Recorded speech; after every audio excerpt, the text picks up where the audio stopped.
अस्सलामुअलैकुम, good morning, सुबह बखैर। बड़ी welcome to Geo Pakistan with Huma and Abdullah here. और भाई क्या ये क्रिकेट वीकेंड था, वो चीज़ जो हम एक्चुअली नहीं सोच सकते थे, बिकॉज आपको पता है कि मुल्तान सुल्तान की विक्ट्री और सारी तो जीत अब तक चली आ रही थी, तो वो लाहौर जाके लगता है कि वो जोर जो है वो कुछ टूट गया है। The spells have been broken. जनाब, new spells have come in. मुझे लग रहा है कि certainly वो कुफर तो टूटा, लेकिन कराची वाले मामले में कुफर ना टूट सका।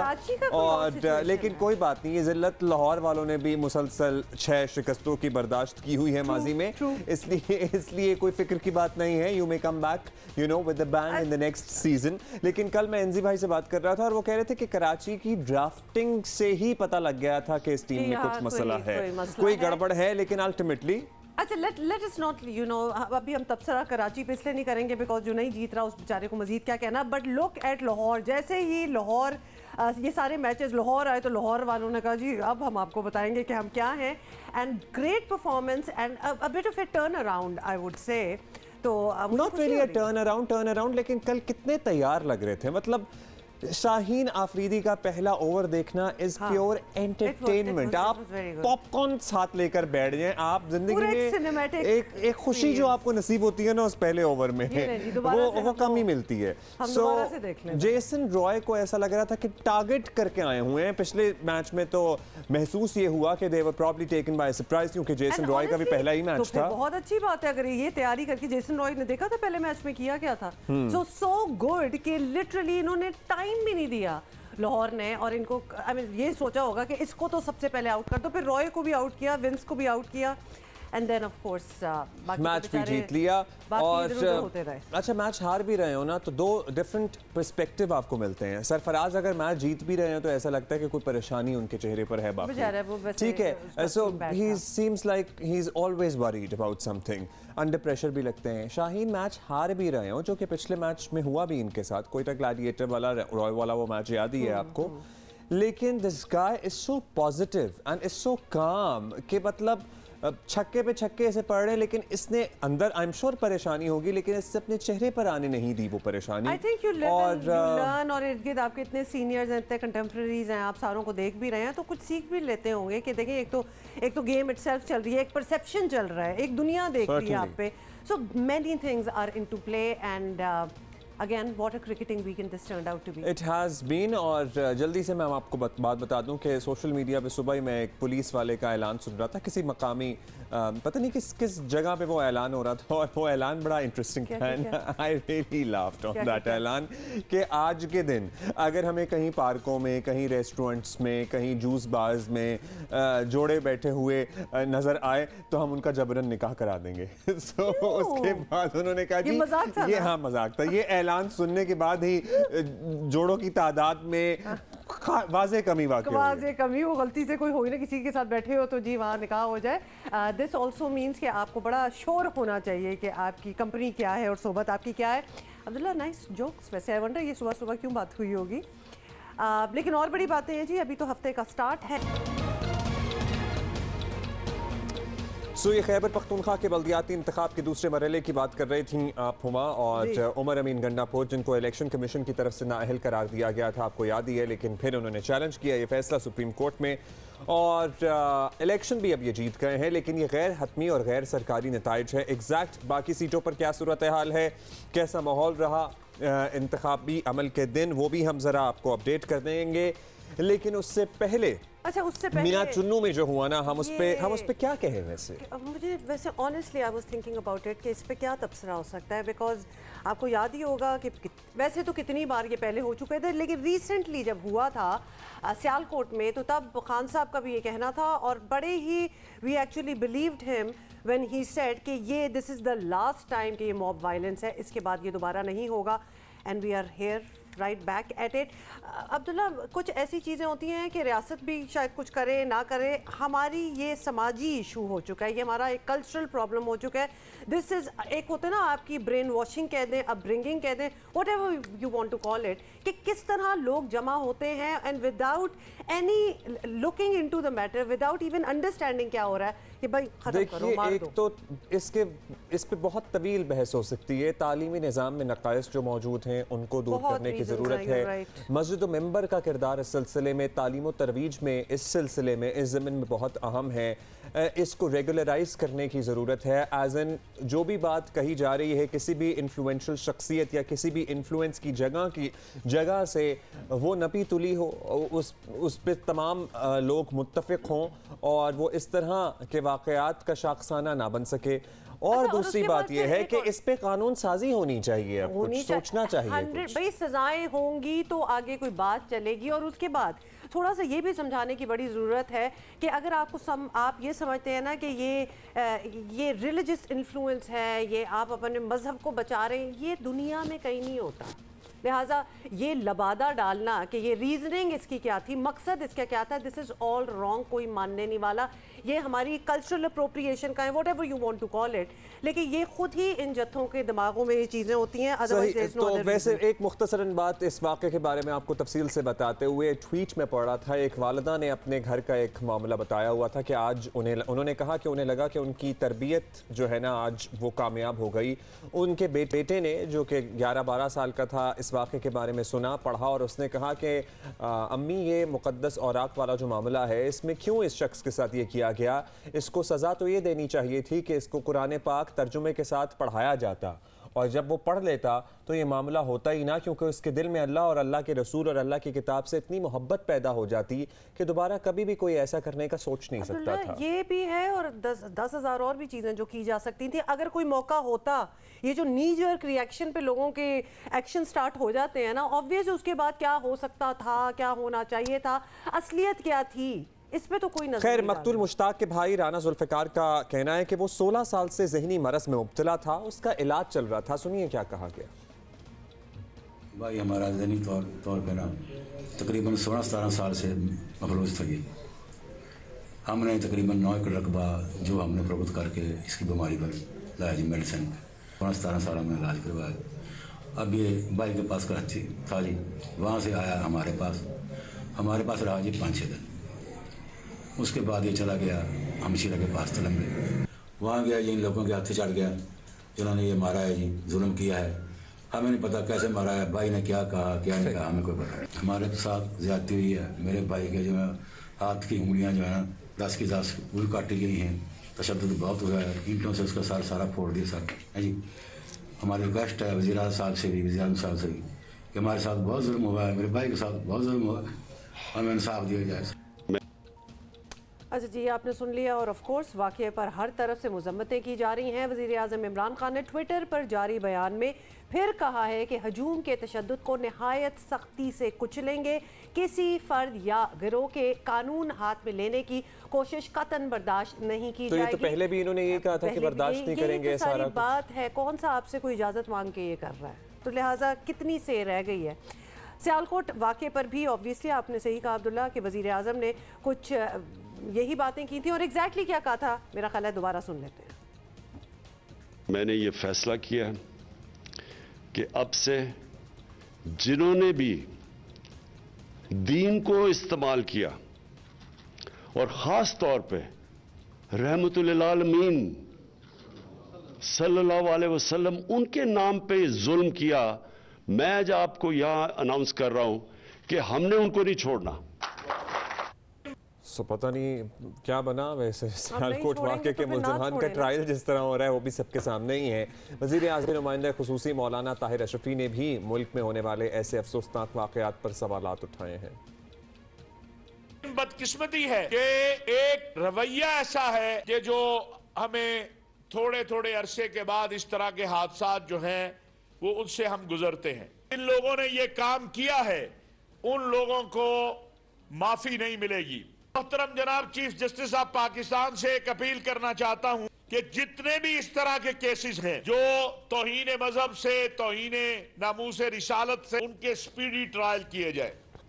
ताहिर अशरफी साहब को आपने सुना और आपको बताएं कि वफाकी वजीर इत्तलात फवाद चौधरी जो हैं उन्होंने भी एक आवाज़ उन्होंने उठाई है और उन्होंने वो बात की है एक्चुअली जिस बात पे कॉन्सेंट्रेट करना चाहिए। और उन्होंने कहा कि माशरा तबाही की तरफ जा रहा है और ये मसला कानून के नफाज के साथ समाज की तनज़्ज़ुली का भी है। और एग्जैक्टली उन्होंने क्या कहा मेरा ख्याल है सुना भी देते हैं।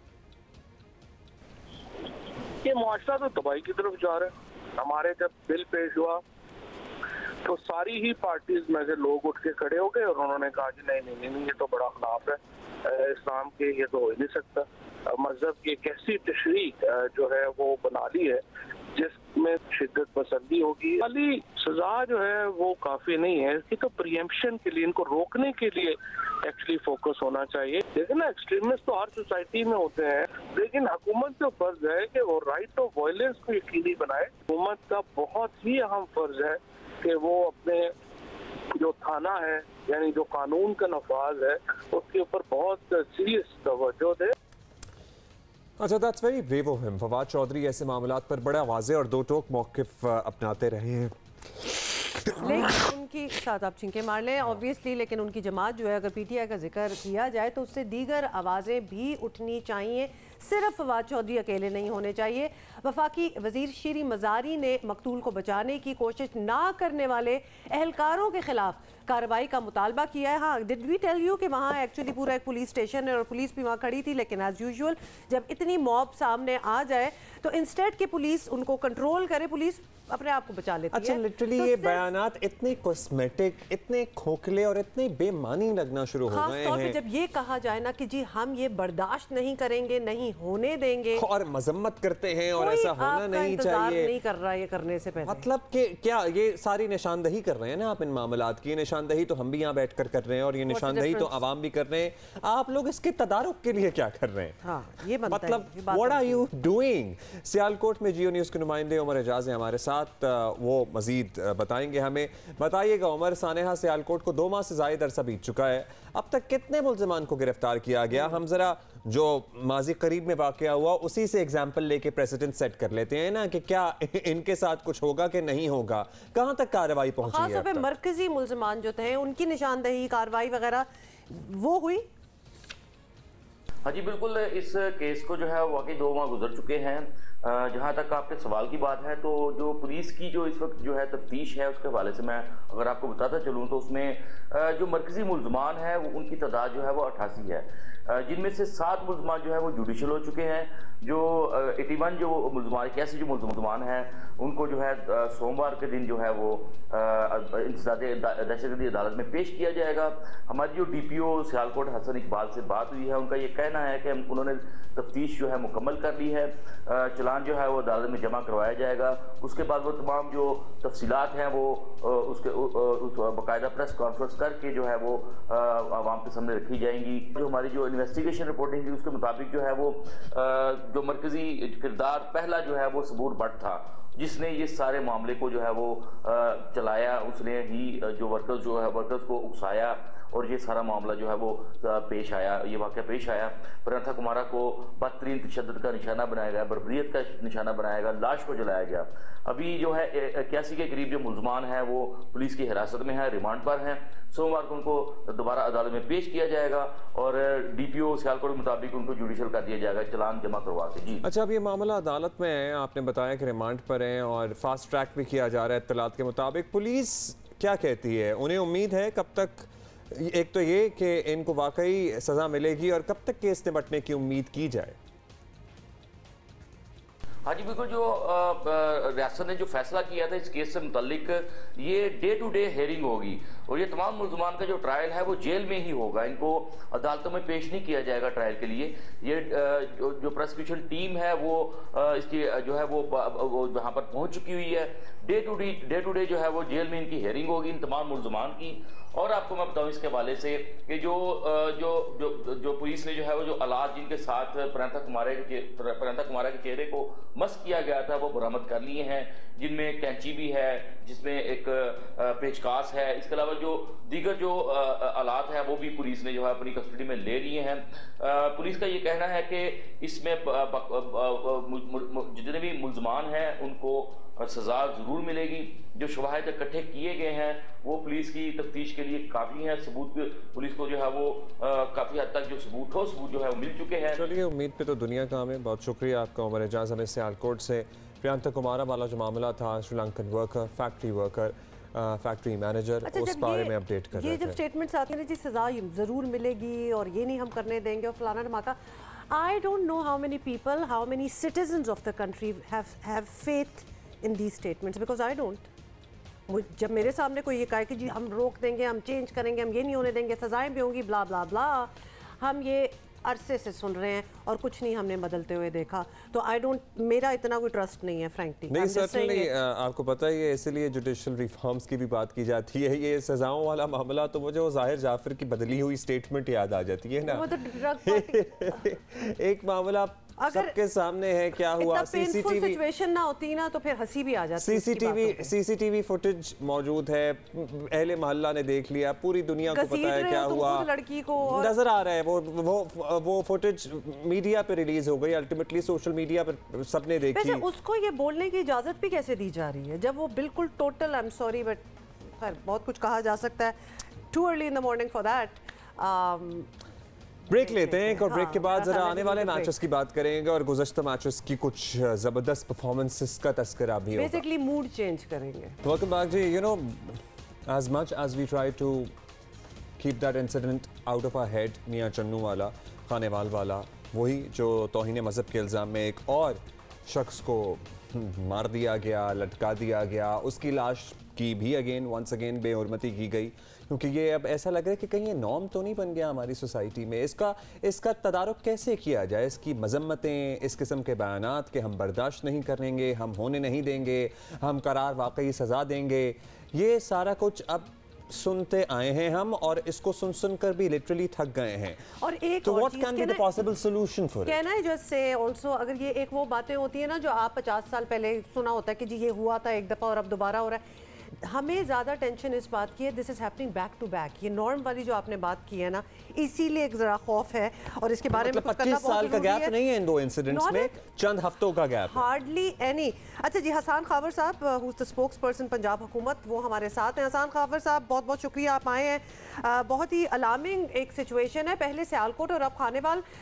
ये वाक़यात जो है वो पूरी कौम का सर झुका देते हैं, और कौम से बाहर आप दुनिया में भी जब ये बात वायरल होती है तो आप सोच ही लें क्या हालत होती है।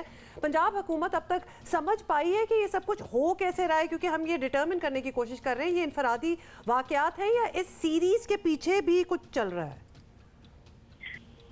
अच्छा, शुक्रिया, आपने मुझे अपने प्रोग्राम में इनवाइट किया। मैं पहले आपकी बात सुन रहा था और मैं आपकी बात से बिल्कुल मुत्तफिक हूँ कि ऐसे वाकयात जो हैं ये पूरी कौम को शर्मसार कर देते हैं और इसकी जितनी भी मजम्मत की जाए वो काम है। दो बातें हैं। देखिए, एक तो ये है कि मैं नहीं समझता कि ये कोई सीरीज है, जाहिर है कि ये आइसोलेटेड इंसिडेंट्स हैं, लेकिन ये बात सच है कि ऐसे इंसिडेंट्स बहुत ज़्यादा हो गए हैं और बहुत फ्रीक्वेंट हो गए हैं।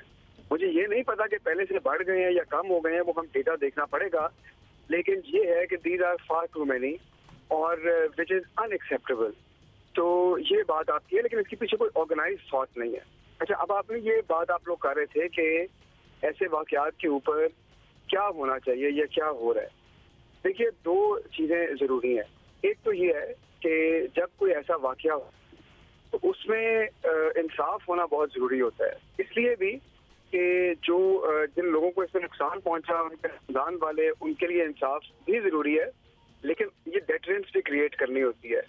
ये फीलिंग देनी है सोसाइटी में कि अगर आप ऐसे जुर्म में, ऐसे एक्ट में मुलविस होंगे तो फिर आप बच नहीं सकेंगे, कानून आपको अपनी गिरफ्त में लेगा, और डेटरेंस बहरहाल एक खौफ पैदा करता है, और ये वो इमीडिएट मेजर है जो हर सूरत गवर्नमेंट को लेनी है। लेकिन उसके साथ ही साथ इस बात का भी जायजा लेना है कि ऐसे वाकयात होते क्यों हैं और उसका सद्देबाज कैसे हो सकता है, और वो चीज़ ये है कि जिसमें पूरी कौम को मुतफिक होना है, क्योंकि अच्छा हसान साहब, since we are talking about this issue, हम आपस में ही डिस्कशन कर रहे हैं, बताइएगा, सज़ाएं हो गई, डिटरेंस क्रिएट हो गया, इससे पहले ऐसा नहीं है कि इन मामलात में सज़ाएं नहीं हुई हैं, लेकिन जिसको सज़ा मिलती है उसको अल्टीमेटली हीरो बनाकर पेश किया जाता है, उसका मज़ार बन जाता है और उसके सालाना उर्स होते हैं। तो फिर आई गेस किसी थॉट प्रोसेस को तब्दील करने की ज़रूरत है, डिटरेंस से ज़्यादा कहीं कुछ करने की ज़रूरत है। जैसे कि फवाद चौधरी साहब की एक सजेशन में सुन रहा था, उन्होंने कहा जी मेंबर पुलिस और तालीमी इदारों में जो वबाई कैफियत है इंतहा पसंदी की, इस पर प्रॉबली काम करने की ज़रूरत है। हम चूँकि बात कर रहे हैं तो आपका भी पॉइंट ऑफ व्यू लेना चाहेंगे इस सिलसिले में। नहीं, आप मैं वो उसी बात की तरफ आ रहा था कि देखिए, डेटरेंस जो है वो काफ़ी नहीं है, ये तो एक बेर मिनिमम है, जो भी कोई ऐसा केस होगा हमने करना है। लेकिन मैं बिल्कुल आपकी बात से मुत्तफिक हूँ और मैं यही कहना चाह रहा था कि हमने अपने मुआशरे की सोच बदलनी है, हमने अपने मुआशरे में टॉलरेंस लेके आनी है, इंक्लूसिविटी लेके आनी है। और फवाद चौधरी साहब ने बिल्कुल ये बात ठीक की है कि एक हमारा करिकुलम और स्कूल जो हैं उसको हमने रिफॉर्म करना है। दूसरा, हमारे लोग तो मस्जिदों में जाते हैं, मस्जिद को भी हमने एक रिफॉर्म का इंस्टीट्यूशन बनाना है ताकि लोगों की सोच जो है वो रिफॉर्म करे। और हमारे जो लॉ एंड ऑर्डर वाले इदारे हैं उनके अंदर भी हमने ये ट्रेनिंग लेके आनी है, क्योंकि जाहिर है खास तबके से आ रहे हैं और वहाँ पर सोच बदलने की जरूरत है। तो इस बात से कोई इनकार नहीं है, बल्कि इस चीज़ की अशद जरूरत है। और ये वो चीज़ है जिसके लिए तमाम तबकात को, तमाम सियासी जमातों को, मुआशरे के तमाम हिस्सों को एक पेज पर होना चाहिए और आगे आना चाहिए। अच्छा हसन खावर साहब, स्टार्ट किधर से लें, शुरू कहाँ से होगा ये? अगर if you were the man who was going to plan it out, तो आप कहाँ से शुरुआत सोचें? Maybe stopping people from celebrating the killers. अभी जी आपकी आवाज थोड़ी सी कट गई थी, जरा दोबारा पूछिए। जी हसन खावर, बस आपसे ये पूछ रहे हैं कि अगर आप ये फैसला करते कि जी कहीं से शुरू करना है, इसका खात्मा करना है, तो आप शुरू कहाँ से करते? देखिए, हमने बेसिकली ना हर घर से ये शुरू करना है और घर तक पहुंचने के दो जरिए हैं। एक ये है जो फवाद साहब ने बात की है, एक ये है कि हम स्कूल को करें जहाँ पे हमारे बच्चे तालीम हासिल कर रहे हैं, अपने उस्तादा की सोच बदलें, करिकुलम बदलें। सिंगल नेशनल करिकुलम जो है वो उसी सिलसिले की पहली कड़ी थी और मैं समझता हूँ कि वो भी इस सिलसिले में एक अहम किरदार अदा कर सकता है। और दूसरा ये है कि हमारी जो मसाजिद हैं, हमारे जो इमाम हैं, हमें उनके साथ बात करना है और उनको लेके चलना है, क्योंकि बहरहाल उनका भी बहुत बड़ा असर होता है हमारे मुआशरे की एक सोच बदलने के अंदर। सर बड़ा मुश्किल काम है, क्योंकि हम बात तो कर सकते हैं, लेकिन अगर इस चीज़ को रेगुलराइज करने की कोशिश करेंगे, अंडर वन अम्ब्रेला लाने की कोशिश करेंगे, तो आपको पता ही है फिर कितने तहफ़्फ़ुज़ात हैं, कितनी ऑपोजिशन है। तो ये this is a very tall order. मेरा ख्याल है कि अभी हमें तो लिटरली कोई उम्मीद की किरण इस मामले में अच्छा, दोनों मामलात में हमने देखा, अगर सियालकोट वाला, हालांकि काफ़ी हमारे पास अनफॉर्चुनेटली एग्जांपल्स हैं, और अभी हम ये खानेवाल की बात कर रहे हैं, पुलिस का क्या रोल है? हम पुलिस रिफॉर्म्स की बात करते रहते हैं, सेंसिटाइज करते रहते हैं, फिर पुलिस के बहुत हमें अच्छे एग्जाम्पल्स नज़र आते हैं, और फिर इस किस्म की चीज़ें हो जाती हैं। तो चलें, उधर तो पुलिस पहुंची नहीं थी, इधर तो पहुंच के कुछ नहीं कर पाई। राइट, ये आप बिल्कुल ठीक कह रहे हैं। उस चीज की भी इंक्वायरी हो रही है कि वहाँ पे कितनी नफरी थी, कौन लोग थे, उन्होंने क्यों नहीं एक्ट किया। लेकिन मैं आपको इसलिए कह रहा हूँ ना कि ये सिर्फ मस्जिद और स्कूल नहीं है। आपने फवाद साहब की बात की, वो बिल्कुल ये पुलिस के अंदर भी ये देखना है कि क्या उनके पास कैपेबिलिटी नहीं थी या उनकी सोच नहीं थी उसको रोकने की। इसको भी रोकने की जरूरत है। लेकिन मैं आपको फिर भी, I always see the glass half full. मैं समझता हूँ कि सिल्वर लाइनिंग ये है कि आप ये देखें कि सियालकोट का इंसिडेंट और ये जो इंसिडेंट हुआ है हौलनाक, इसके ऊपर तकरीबन हर बंदे ने, हर पार्टी ने, हर सियासी एंटिटी ने इसकी मजम्मत की है। और कम से कम अब कौम, जो हमारे जो लीडर्स हैं, वो इस तरफ एक पेज पे आ रहे हैं कि ऐसे वाकयात की इस माशरे में कोई जगह नहीं है और कोई इस बारे में बात होना शुरू हो गई है। पहले तो बात पे भी आपको पता ही है ना कि इंसान जरा डर जाता था कि इसकी मजम्मत भी की जाए, बहुत बहुत शुक्रिया, बहुत बहुत शुक्रिया हमसे बात करने का। आप कह रहे हैं बात हो रही है, वो क्या फर्क पड़ेगा? और बाय द वे, पहले ये होता तो बात होती ना, ये तो भी रिसेंटली बहुत ज्यादा होना शुरू, रिसेंटली बहुत ज्यादा होना शुरू हो गया। लेकिन इससे पहले भी आपको पता ही है, बहुत दूर की बात नहीं है, वाकयात हुए हैं। हमारे बड़ी नुमाया शख्सियात को भी इसी मामले में, you know, all the incidents। ये जो सारे लोग ऐसी चीज़ों में इन्वॉल्व होते हैं ना, और अगर वो इस वक्त देख रहे हैं तो ज़रा सोचें कि वो क्या दूध के धुले हैं। उन्होंने कभी कुछ ख़राब नहीं किया, कभी उनसे कोई गलती नहीं हुई, कोई कोताही नहीं हुई कि उन्होंने कहा कि चलो इसको मार के ज़रा हम तो जन्नत कमाएं। खैर जी, इस बारे में तो आप हमें अपनी राय बता सकते हैं आज जियो पाकिस्तान टीवी पर।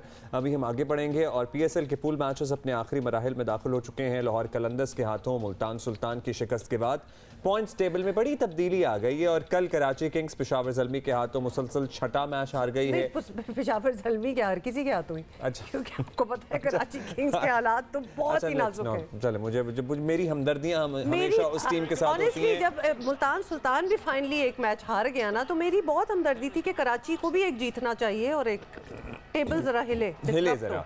तो ये सब कुछ हुआ। उसके बाद अगले मरहले में जाने का ख्वाब इनका तकरीबन ख़त्म हो चुका है। दूसरे मैच में लाहौर कलंदर ने सरफराज 11 को बासानी 8 विकेटों से हरा दिया। लाहौर कलंदर के फ़ख्र और कामरान गुलाम ने, जनाब कामरान ने बड़ी ज़बरदस्त 55 रन और फ़ख्र ने 52 आई गेस बनाए थे। लाहौर और कोयटा के दूसरे राउंड में परफॉर्मेंस मज़ीद निखार आता जा रहा है और ऐसा लग रहा है कि ज़रा कांटे का मुकाबला है। सो लाहौर इज़ डूइंग वेल। आप इतने खुश हैं कि कुछ शायरी भी हो सकती है। Lahore is doing well. Multan Sultan has done obviously tremendously well. So number 1 is Multan Sultan, number 2 is Lahore Qalandar with third is Islamabad, Quetta, Peshawar and of course Karachi. So इसी पे हम बात करेंगे the legendary इंज़माम उल हक is again with us. So आजकल हम सब की डबल ड्यूटियां लगा रहे हैं। so रात तो होते ही हैं हमारे साथ, लेकिन सुबह भी हमारे साथ मौजूद हैं। इजी भाई, thank you so much for being with us. Lahore के मैचेस शुरू होते ही हमने देखा है, नजर आने लगा है कि मुल्तान और लाहौर तो प्ले ऑफ तक पहुंच ही जाएंगे। बड़ी उम्मीदें हैं लाहौर के लिए तो खास तौर पे। तो बाकी इस्लामाबाद, कोयटा, पेशावर में से कौन आगे जाता नजर आ रहा है आपको? कौन ज़रा स्ट्रॉन्गर टीम्स लग रही हैं? देखिए, अभी जो टूर्नामेंट है ना, वो जिस तरह लाहौर में शुरू हुआ बिल्कुल एग्जैक्ट हाफ हुआ था, तो सिर्फ कराची के अलावा सारी टीमों का चांस था कि पहुंचने का। कराची के पास बहुत थोड़ा मार्जिन था और एक मैच हारने के बाद वो तो ख़त्म हो गया, लेकिन अभी भी सारों के पास ऑप्शन है कि लाहौर और मुल्तान तो बहुत अच्छी पोजीशन में है क्योंकि ये तो टॉप 2 के लिए है। 3 के लिए जो लड़ाई है वो है जी इस्लामाबाद की है, कोयटा की है और पेशावर की है, ज़ल्मी की है। तो अब ये डिपेंड करेगा कि जी आगे के जो उनसे मैचेस हैं क्या सूरत हाल दिख रही है। जिस तरह कोयटा एकदम अच्छी शक्ल में नज़र आ रही थी, लेकिन फिर नवाज़ को इंजरी हुई, फिर शाहिद को प्रॉब्लम हुई कि शाहिद छोड़ के चले गए, तो ये एक उनके लिए सेटबैक है मेरे ख़्याल में कोयटा के लिए। तो मुझे लग रहा है कि जो इस टाइम है ना सेमीफाइनल के लिए ना ज़ल्मी और इस्लामाबाद और लाहौर और मुल्तान है ना, इनके बहुत ज़्यादा मुझे चांसेस लगते हैं कि इनको सेमीफाइनल में होना चाहिए। अच्छा इंजी भाई, कराची किंग्स अब तो हम क्या कहें, टाइटल की रेस से तो सॉर्ट ऑफ बाहर ही है। इस परफॉर्मेंस का मलबा कप्तान बाबर आजम के सर आ रहा है। आप समझते हैं कि बाबर आजम ही जिम्मेदार हैं या फिर वो अकेले क्या ही कर सकते हैं जब और इनके अलावा कोई कुछ कर ही नहीं रहा? नहीं, देखें, जिस टाइम जो जीत है ना वो भी किसी एक आदमी के सर पे नहीं आती और हार भी किसी एक आदमी के सर पे नहीं होती। ये जो लोग भी सोचते हैं ना कि जी कप्तान ने हरवा दिया या किसी एक प्लेयर ने हरवा दिया, ये नहीं है। और ये जो सी फ्रेंचाइज की क्रिकेट है ये बड़ी डिफरेंट है।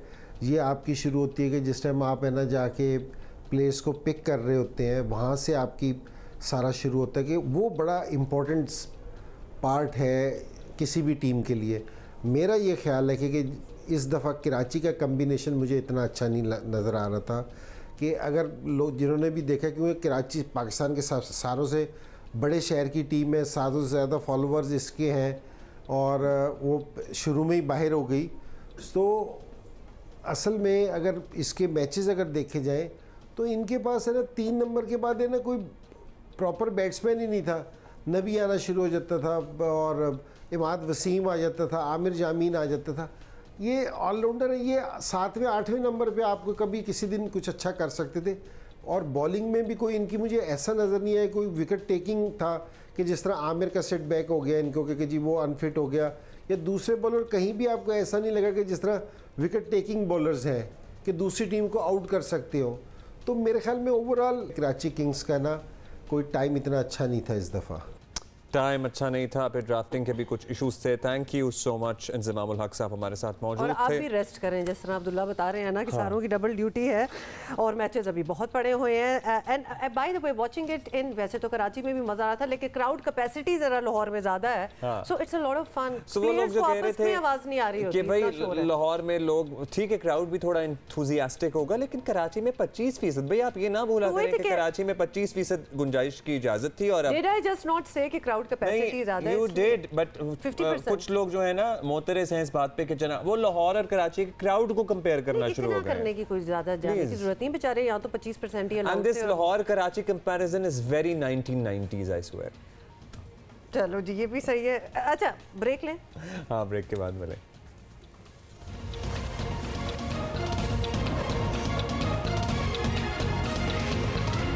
Good morning once again. और पहला जो मरहला था खैबर पख्तूनख्वा के, अच्छा सॉरी मैं ज़रा प्रीएम्बल दे दूं, पहला मरहला जो था खैबर पख्तूनख्वा के बल्दियाती इंतखाब के, उसकी कुछ बाक़ियात जनाब रह गई थी और 19 दिसंबर को ये इंतखाब एक उम्मीदवार के साथ सानिया हुआ, उसके बाद मुलतवी किया गया और कल इस पर दोबारा पोलिंग हुई। डेरा इस्माइल खान में मेयर के इंतखाब की हम बात कर रहे हैं, आप बताइए। तो मेयर के इंतखाब में PTI के उमर अमीन गंडापुर सिटी काउंसिल के मेयर मुंतखब हो गए हैं और JUI के मोहम्मद कफील अहमद जो हैं वो दूसरा नंबर। और बाय द वे जल्दी से आपको बता दें ये गैर सरकारी गैर हतमी नताइज हैं जिनके बारे में हम अच्छा इसी पे बात करते हैं। सईदुल्लाह मरवत हमारे कॉरेस्पॉन्डेंट है। सईद, ओवरऑल बताइएगा, सर्टनली पहले 19 दिसंबर को जो कुछ हुआ उसके मुकाबले में माहौल कैसा रहा पोलिंग के दौरान? कोई नाखुशगवार वाकया, कुछ इस तरह का इंसिडेंट रिपोर्ट हुआ कहीं से?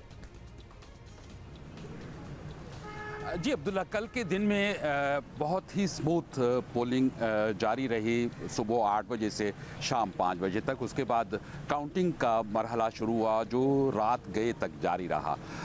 इसमें पाकिस्तान तहरीक इंसाफ के उम्मीदवार जो कि अली अमीन गंडापुर के भाई हैं, कप्तान भी हैं, रिटायर्ड कैप्टन हैं, उन्होंने तकरीबन 63,700 कुछ वोट लिए और जो उनके मद्दे मुकाबिल जमीयत उलमा इस्लाम के कैंडिडेट थे उनको 38,000 तकरीबन 800 कुछ वोट मिले। ये तकरीबन कुछ 24,000 का इसमें डिफरेंस आ रहा है। और पाकिस्तान पीपल्स पार्टी का जो कैंडिडेट है फैसल करीम कुंडी जो कि सेक्रेटरी इतलात भी हैं पार्टी के मरकज़ी, उन्होंने 32,000 कुछ वोट दिए।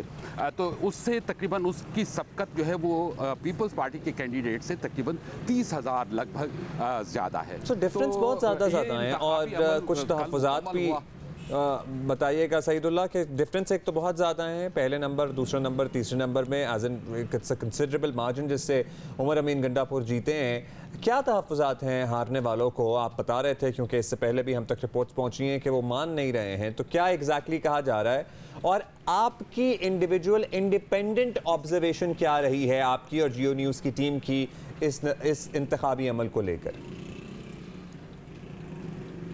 अब्दुल्ला, ये जो पूरा प्रोसेस था चूँकि ये 19 दिसंबर को होने थे और वो ANP के कैंडिडेट उमर खिताब के कत्ल की वजह से ये मुलतवी हो गए थे, तो इस पूरे प्रोसेस में तहरीक इंसाफ, मौलाना फजल रहमान की जमात, जमीयत उलमा इस्लाम और पाकिस्तान पीपल्स पार्टी ये यहाँ पे पूरा तकरीबन 1.5 माह तक ये कैंपेन चलाते रहे। दिन रात यहाँ पे वो होती रही जो इंतखाबी मुहिम होती है। इलेक्शन कमीशन की तरफ से तकरीबन एक दर्जन के करीब नोटिसेस सर्व हुए जो कि ज़ाब्ते अखलाक की खिलाफ वर्जी के तहत थे, मगर उसके बावजूद ये इलेक्शन गुज़श्ता रोज़ मुकम्मल हुए। जमीयत उलमा इस्लाम की तरफ से ये दावा किया जा रहा है कि अली अमीन की तरफ से उनके घर पे जश्न मनाया गया, कोई तकरीबन शाम होते ही उन्होंने ये दावा कर लिया। हम सिर्फ उस दावे को देते रहे, मीडिया अगर किरदार अदा कर रहा था तो वो एक दावे के तौर पे उनका हम दावा दे रहे थे। इस वक्त हम जो इलेक्शन ऑफिस के तहत ये बनाया कंट्रोल रूम बनाया गया था उसके बाहर मौजूद हैं, इस वक्त भी हम मौजूद हैं। हम ये कहते हैं कि अगर किसी को मीडिया के ऊपर तनकीद का हक सबको हासिल है, वो करते भी रहते हैं, होता भी रहता है, हम उस तनकीद का भी सामना करते हैं, मगर अगर शवाहिद के साथ उनके पास शवाहिद है तो वो लेकर आए, शवाहिद अपने ही सामने ला सके। बहुत शुक्रिया आपका सईदुल्लाह मरवत, हमें अपडेट कर रहे थे DI खान से। उमर अमीन जो है PTI को मुबारक हो जनाब, ये बड़ा अहम मार्का था, वो जीत गए हैं। We'll see you in the second hour of Geo Pakistan. Stay with us.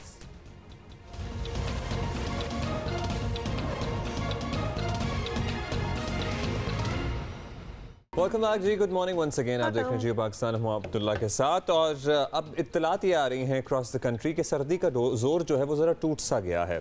कल इस्लामाबाद से हमारे पास एक मेहमान आए हुए थे, वो भी यही कह रहे थे। और कल I was speaking to my mother who is in Lahore, और वो भी बता रही थी कि इनफैक्ट दोपहर को जो धूप निकलती है तो ठीक ठाक किस्म की, आपको पता है ना सर्दियों की धूप भी वैसे बड़ी तेज़ होती है, तो शी सेड कि अब वो इतनी तेज़ हो चुकी है कि वो मौसम जो है ज़रा न्यूट्रलाइज हो गया, but of course nights are still freezing, nights are still cold. और हम बात कर रहे थे इससे पहले DI खान का इंतखाबी मार्का, इस पे तो हमने तफसील से सूरत हाल मालूम की, लेकिन इसके अलावा भी बहुत कुछ है जो हम आपसे शेयर करेंगे। जो न्यूज़ अपडेट अपडेट्स थी तो उसमें कहा जा रहा था ना कि आज कराची का एक और चांस है, इस्लामाबाद कराची का मैच है। चांस मैच तो है लेकिन आगे का चांस तो शायद नहीं है अब। थैंक यू, मैं भी यही सोच रही थी। वो हमारे ही कॉलीग अभी ये हेडलाइन बता रहे थे ना तो मुझे थोड़ी सी हंसी आ रही थी। Of course I feel bad. कितनी बड़ी बात है, किसी की बुरी परफॉर्मेंस पे हंसी आ रही है आपको? मुझे परफॉर्मेंस पे हंसी नहीं आ रही थी। अच्छा, मतलब वो चांस वाली बात है। डिडंट यू जस्ट से कि कोई चांस नहीं है, तो मुझे why are you making me feel bad about it? You just didn't he just say कि कराची का कोई चांस नहीं है तो? हाँ, कोई चांस नहीं है, लेकिन अगर किसी का कोई चांस ना हो, किसी का कोई चांस ना हो तो इस तरह उसके मुंह पे थोड़ी कहना चाहिए कि आपको कोई चांस नहीं है। कुछ भी हो सकता है। ऑल्दो आई फील कि कराची का कोई चांस नहीं है।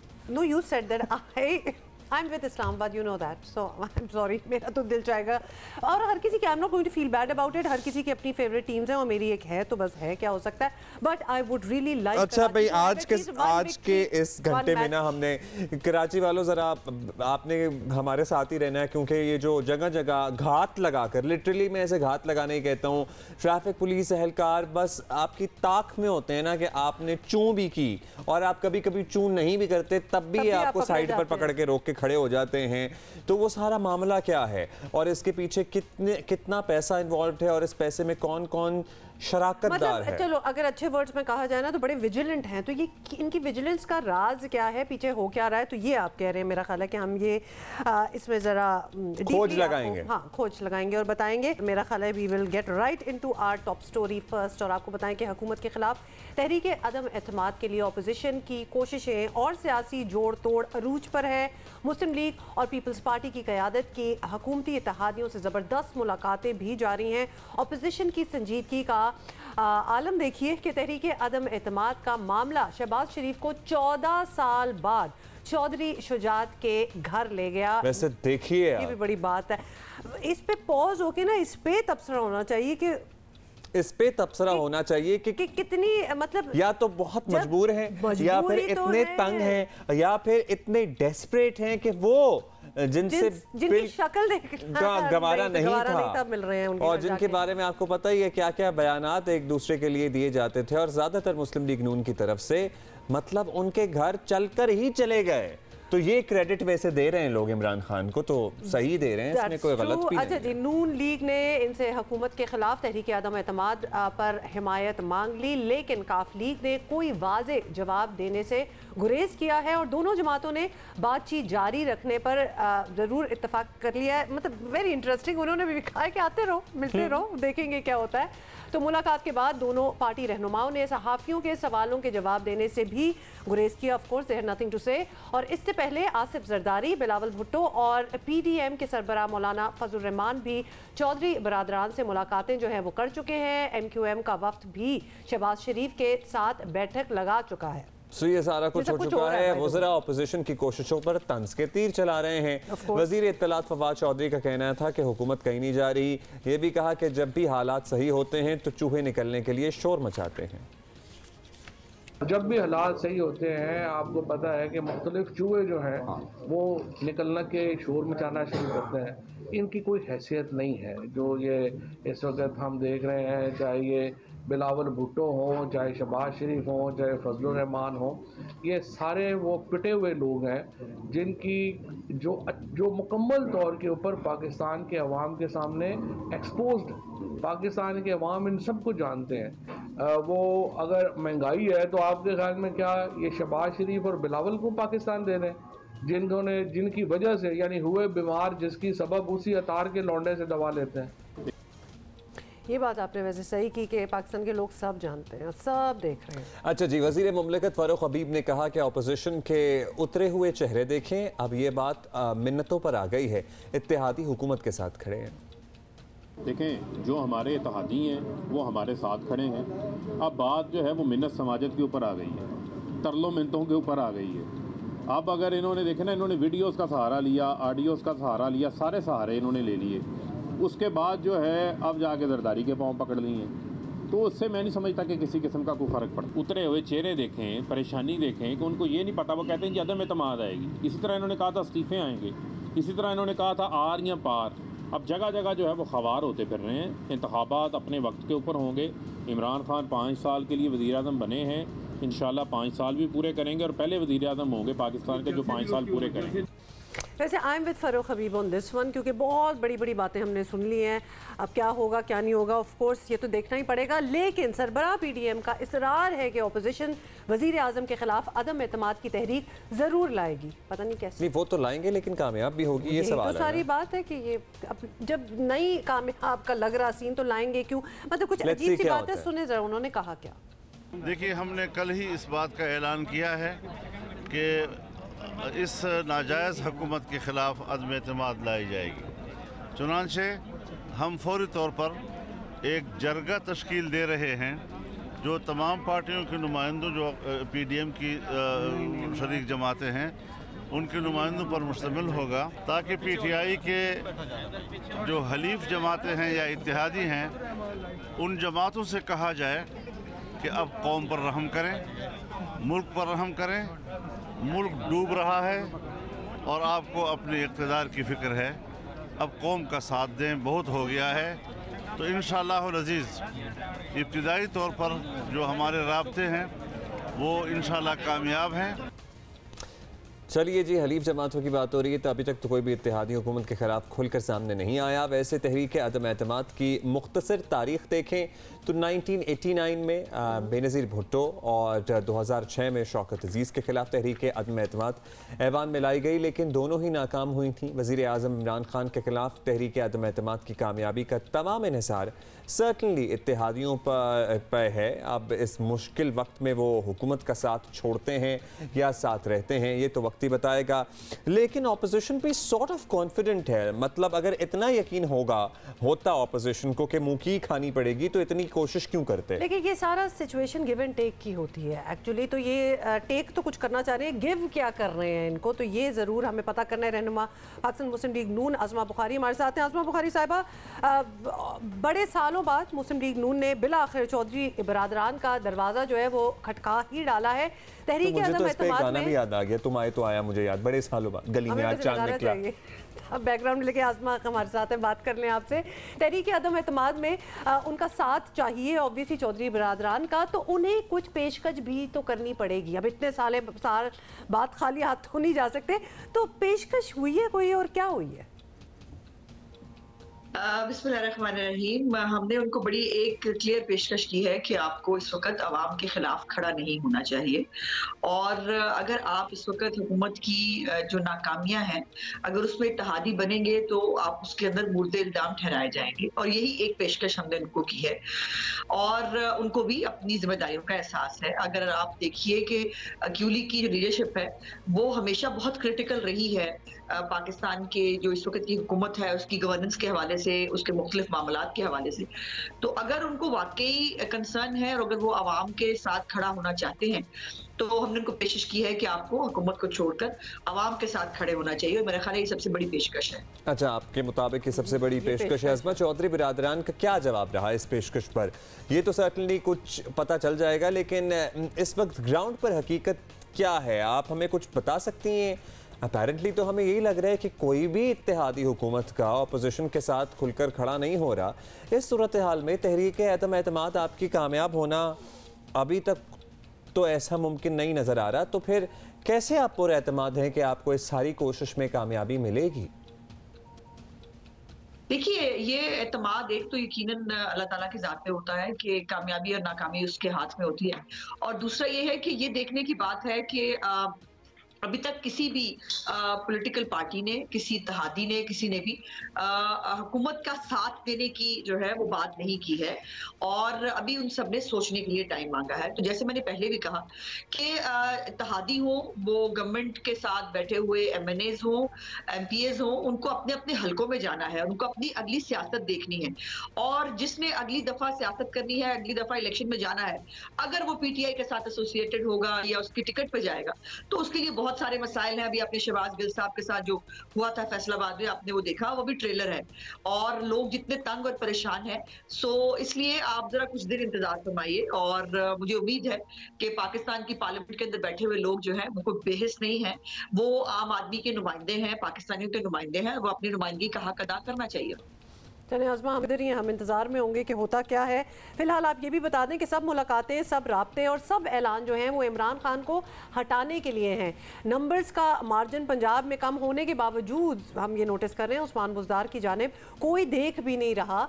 तो क्या पंजाब में तहरीक इंसाफ की यही हुकूमत रहना ही आपके फ़ायदे में है? कुछ ऐसा भी आप लोगों ने असेस किया? नहीं, बिल्कुल ऐसी कोई बात नहीं है। बुज़दार साहब हमें बहुत याद रहते हैं और मैं तो उनको खास तौर पे बहुत याद करती हूँ। जैसे अगर आपने सुना हो तो हमने ये कहा है कि जहां पर भी और जितनी भी जगहों पर मुमकिन हुआ, और हमारा प्रोग्राम हर जगह पर अदम एतमाद लाने का है। लेकिन ये जाहिर है ये पीडीएम की लीडरशिप और बाकी पॉलिटिकल पार्टीज के साथ मेरी लीडरशिप जो है वो फैसला करेगी कि एक ही वक्त में आनी है, मुख्तलिफ इंटरवल्स में आनी है, किसके खिलाफ पहले आनी है, किसके खिलाफ बाद में आनी है। और ये सारे कार्ड्स जो है ये वक्त आने पर डिस्क्लोज किए जाते हैं। इसको ढोल बजा के इसका जो है वो नहीं किया जाता। सो इंशाल्लाह फिंगर क्रॉस्ड, देखिए जाइए, आगे आगे देखिए होता है।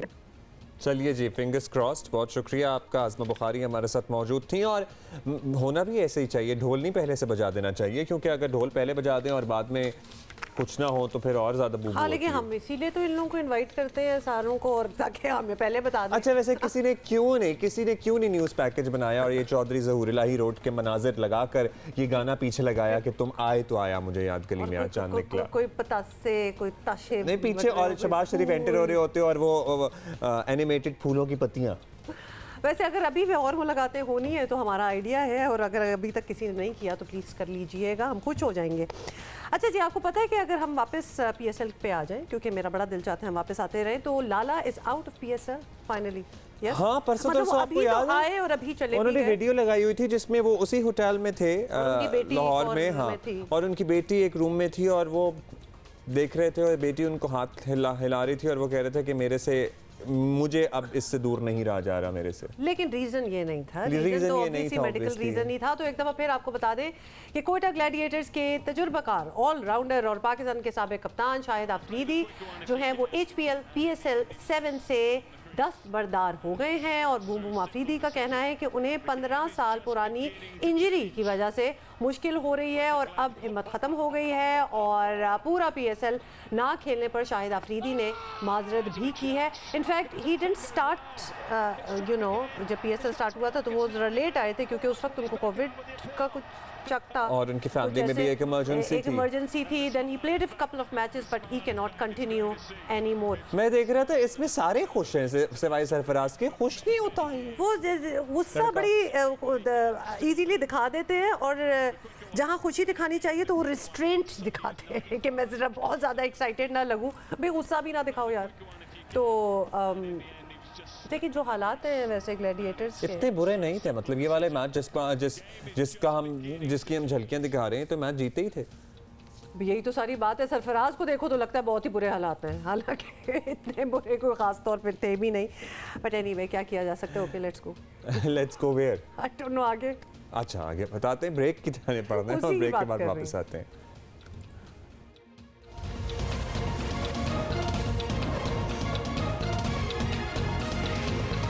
वेलकम बैक जी। और वो मामला जिसके बारे में हम शुरू में आपको बता रहे थे कि कराची के शहरियों के साथ ट्रैफिक पुलिस के नए गबन का इंकशाफ हुआ है, और जिसमें जुर्माने करने वाली जो कंपनी है इसकी सहूलत कार है। ट्रैफिक कानून की हर खिलाफ वर्जी पर अलग अलग चालान किए जाते हैं, और हर चालान पर ट्रैफिक की खिलाफ वर्जी पर कवानीन की खिलाफ वर्जी के अलावा 20 रुपये इजाफी कंपनी वसूल करती है। सो अगर आपके 3 चालान हो रहे हैं, फॉर इंस्टेंस आपने सिग्नल तोड़ा या आपने सीट बेल्ट नहीं पहनी हुई, तो आपके 2 चालान होंगे और 20-20 रुपये उस सारी रकम में से उस कंपनी को दिए जाएंगे। ऐसा ही है जी। ये मजमूई तौर पर कब से सिलसिला जारी है, कितनी रकम बनती है इस हिसाब से, और ये किसकी, आई एम श्योर किसी जानने वाले की अल्टीमेटली कंपनी निकल रही है। हमारे पास वैसे है कि कराची में यौमिया 10,000 से ज़ायद चालान किए जाते हैं। थोड़ी सी हम आपको बैकग्राउंड भी बता दें। और साल 2021 के दौरान कराची में 39,33,200 से ज़ायद चालान किए गए, और ये हम नंबर ऑफ चालान बता रहे हैं, रकम नहीं बता रहे। ये 39,33,200 से ज़ायद चालान है, और निजी कंपनी ने सिर्फ कमीशन की मद में 7 करोड़ 86 लाख 65,000 से ज्यादा वसूल किए हैं भाई। वो 20-20 रुपए बना के, हाँ जी 20-20 रुपए बना के। और आइडिया देखें किसके दिमाग की इख्तरा होगी ये मामला के मतलब डायरेक्ट वसूल करने दें। इसी पे हमारे स्पेशल कॉरेस्पॉन्डेंट है अफजल नदीम डोगर साहब। ऐसी किसी कंपनी की क्या जरूरत है जब ये सारा पैसा डायरेक्ट ट्रैफिक पुलिस कलेक्ट कर सकती है, तो किसको फायदा पहुंचाने की कोशिश की जा रही है? ये फील नहीं किया कि उनका नुकसान है, हमने क्या ये साइन कर दिया ये कंपनी के साथ? हुकूमत को तो देखिए मेरा ख्याल है कि फुर्सत नहीं है, दूसरे ऊपर के बहुत मामलात हैं, जैसे कि हम देखते हैं सिंध हुकूमत का डोमेन है बेसिकली ये। तो ये कोई 7 साल पहले एग्रीमेंट हुआ था A to Z कंपनी के साथ ट्रैफिक पुलिस का।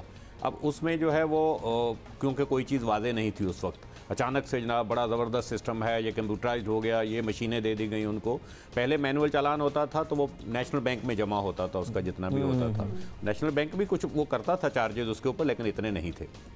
अब जब ये हुआ है, लेकिन इसमें जो काबिल एतराज़ बात वो ये है कि मैं अगर कोई FIR कटती है किसी की, उसमें एक FIR में 147 दफ़ा, 148, 149, कोई 10-12 दफ़ात एक ही FIR में होती हैं। हर सेक्शन की दफ़ा की अलग FIR नहीं कटती। यहाँ इन्होंने क्या किया है कि वो मशीन में उसमें सॉफ्टवेयर इस टाइप का लॉन्च करके दिया है कंपनी ने, और किसी ने उस पर एतराज़ नहीं किया कि अगर सीट बेल्ट नहीं है उसका अलग चालान, आपने अगर गलत साइड से जा रहे हैं उसका अलग चालान। तो आप 6 स्लिप या 4 स्लिप भी हमने देखी है, उसके 20 रुपए हर दफा बन रहे हैं ना, हर स्लिप निकालने पे 20 रुपए बन रहे हैं उसके। अब जो अमाउंट आपने बताई है, ये जो चालान आपने बताए हैं 2020 में 6 करोड़ 50 लाख रुपए उन्होंने सिर्फ कमीशन वसूल किया। आप आ जाएं अगले साल, ये जो 2021 गुजरा है, इसमें 7 करोड़ कुछ 80 लाख रुपए। सर्विस क्या फराम की, मतलब अगर वो मशीनों की बात करें तो वो तो कोई भी, वो तो खुद प्रोक्योर कर सकते हैं ये लोग, सिर्फ पुलिस करने के अलावा कोई तीर नहीं मारा उन्होंने, सिवाय उसके कुछ नहीं। बल्कि ट्रैफिक के जो बूथ बनाए हैं उनके, वो भी ट्रैफिक सेक्शंस जो थे उनके अंदर ही बनाए गए थे। एक दिलचस्प बात यह है कि सुप्रीम कोर्ट के हुक्म पर तमाम ट्रैफिक जो चौकियां इलीगल बनी हुई थी तमाम तोड़ दी गई, सिर्फ वो बूथ खड़े हुए हैं। यानी इतने बासर लोग हैं ये। अच्छा, ये बासर लोग, ये बड़ी आपने अच्छी बात की। ये कंपनी किसकी है? ये जो साथ बीच में मिडिल मैन है, करें डॉक्टर साहब, निकलनी है किसी इन्फ्लुएंशियल आदमी। देखिए हमने काफ़ी कोशिश की इसमें, तो शाकिर साहब के कुछ, शाकिर नाम के एक बंदे हैं, उनसे हमने बहुत कोशिश की रब्ता करने की, उनसे हमने बात की, तो वो अपनी लॉजिक्स डिफरेंट लाते हैं कि जी अब क्योंकि बिल्टन हो गया है, ये तो शुरू से ही बन गया है सॉफ्टवेयर, भाई 2 मिनट में सॉफ्टवेयर चेंज हो जाता है अगर आप इतने वो हो। अच्छा, एक दिलचस्प इसमें और बात ये है, वो ये कि तमाम पैसा जो कलेक्ट होता है डेली बेसिस पे, गवर्नमेंट का पैसा है, पब्लिक का पैसा जो गवर्नमेंट के उनके अपने जाती अकाउंट में जमा होता है, उसके कंपनी के अकाउंट में जमा होता है, वो उसमें से अपना कमीशन काटते हैं, अपने सर्विस चार्जेस काटेंगे, सब चीज करके बाकी पैसा वो नहीं। तो ये लगता है ये सारा, आई एम सॉरी बट डॉक्टर साहब जिस तरह आप बता रहे हैं, ये लगता है कि ये उस कंपनी के लिए काम हो रहा है, प्राइमरी वो कंपनी की इंपॉर्टेंस है, वो जब अपना पैसा ले लेंगे तो फिर आगे पास ऑन कर देंगे। ये किसी को ये चीज नजर नहीं आ रही? It is that simple. नजर आती है, हमें चीजें मिलती हैं, पुलिस अफसरान से ही मिलेगी ना। अब इस सिस्टम के ऊपर जो पुलिस अफसरान बैठे हैं 8-8, 10-10 साल से, वही पुलिस अफसरान बैठे हैं। वहां अगर कोई खुदा तरस बंदा आके को बैठता है उस सीट के ऊपर, जिसने ये चीज़ हमें बतानी होती है कि यार जुल्म कर दिया फलां कंपनी, फलां फलां फलां फलां, कोई नहीं।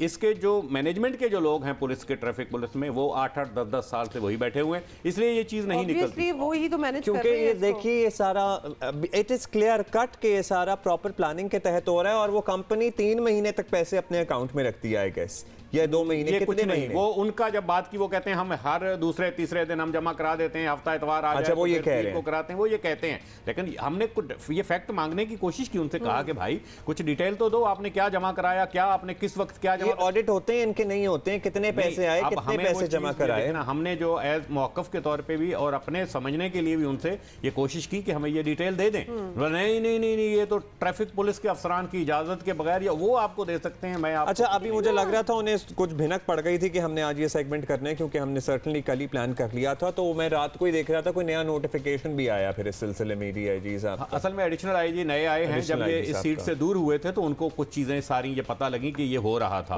उसके बाद जब इन तक पहुंची तो अब इन्होंने देखना एक पॉइंट उनका, मैंने आज बात की उनसे, तो उन्होंने कहा कि ये रेवेन्यू कलेक्शन का इदारा नहीं है ट्रैफिक पुलिस, बेसिकली ये लोगों की मदद और दूसरे नंबर पर ट्रैफिक कवानीन पर अमल दरामद कराने के लिए इदारा बनाया गया था।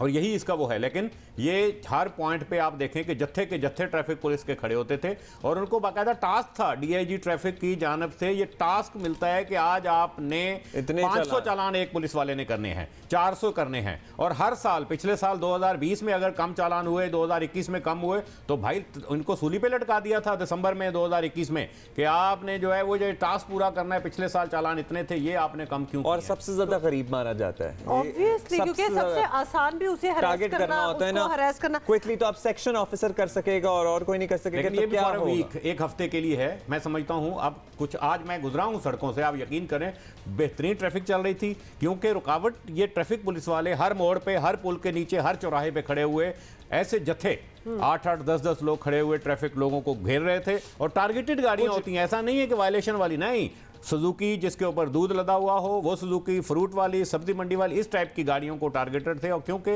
वो कोई चै मैं नहीं करते, हम अगर हमें रोकेंगे तो हम 10 बहस करेंगे, तो वो डर भी जाते हैं क्योंकि रोजाना काम है उनका, नाम भी नहीं होता। तो ये हफ्ते के लिए है। उन्होंने बताया कि एडिशनल आईजी गुलाम नबी मेमन ने कि मैं इस पे रेवेन्यू कलेक्शन खत्म करना चाह रहा हूँ, ये चार्ज इसके ऊपर, और दूसरी बात ये कि सिस्टम में लाना चाह रहा हूँ, आइंदा चालान कौन कर सकेगा, किस तरीके से वो होगा, तो ये इस पे लाहामल इन्होंने सेक्शन ऑफिसर के अलावा कोई रोके, क्योंकि लोग हमें देख रहे हैं, अगर कोई और रोक ले, सेक्शन ऑफिसर ने नहीं रोका, तो अवाम क्या कर सकते हैं? बहस कर सकते हैं, उनसे बता सकते हैं, बहस कर सकते हैं, बता सकते हैं। ये तो एक तेज पूरी सोशल मीडिया कितना है, अखबारात में आ गया, सब चले हम भी यहाँ बता रहे हैं।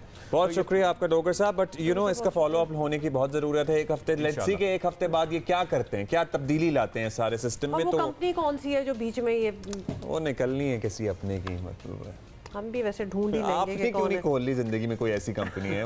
मतलब इतने अच्छे आपके ताल्लुकात हैं, तो वैसे हमें ना ये जरा ये चीजें कम ही आती हैं, हमें ये आइडियाज ही नहीं आते। ये अजीब दिमाग होता है जो ये चीजें सोच भी सकता है। तो हमें आ रही, अब ब्रेक ही आ रही है फिलहाल, तो वो लेते हैं हम, उसके बाद मिलते हैं।